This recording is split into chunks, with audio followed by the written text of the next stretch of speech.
begin this shoulder tutorial, I'd like to refer you to the wrist and hand tutorial, the elbow tutorial, the chest tutorial, and the upper back.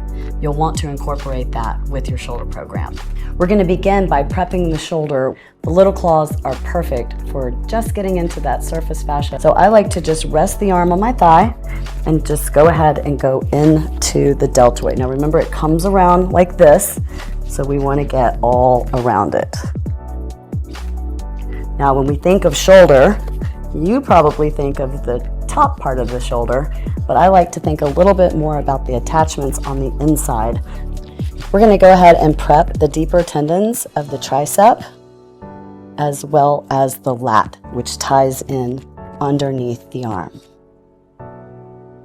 Now, once you feel nice and warm,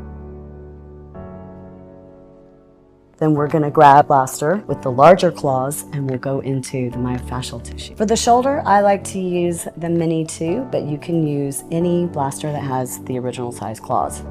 So it's just the same technique as we used during the prep. You're going to come all the way around the deltoid. This is somewhere I get tight a lot, and one of the things that feels really good is to use 2 claws and go straight up the deltoid. The deltoid has 3 pieces, anterior, medial, and posterior.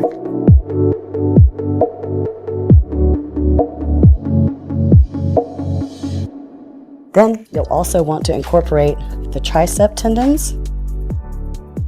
Notice that I'm going harder. You go to your comfort level, and then we'll want to get directly in the armpit.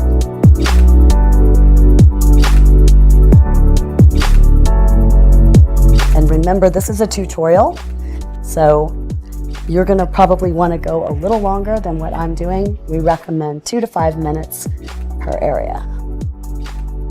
Once you've completed your blaster session, one of the most amazing things that we have is the tip to the Mini 2 and the Mini 1 and the nugget, because you can go back and really get into those areas that are causing you issues.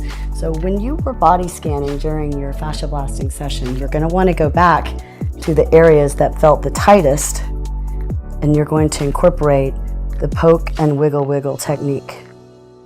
Sounds silly, but that's exactly what we're doing. We poke into the tissue and then we wiggle. Now remember, arms tend to get really bound. This may be one huge chunk, and if it is, you would just poke and wiggle, literally the entire thing. And you can also incorporate this back on the tricep tendon. Ooh, mine's sensitive today. It's needed. Another issue that people may lump in with shoulder is when we have issues with impingement of the shoulder or things going on with our AC. And AC is the acromion, that's the A, and the clavicle is the C. So it's totally awesome to go and poke and wiggle all along the clavicle, both sides. I'm just showing one for right now. And to poke and wiggle along the acromion process. So you might be asking yourself what impingement is. So if you come up here or back here and you feel a pinch or a bite, that is when you know you need to work that AC joint. The nugget.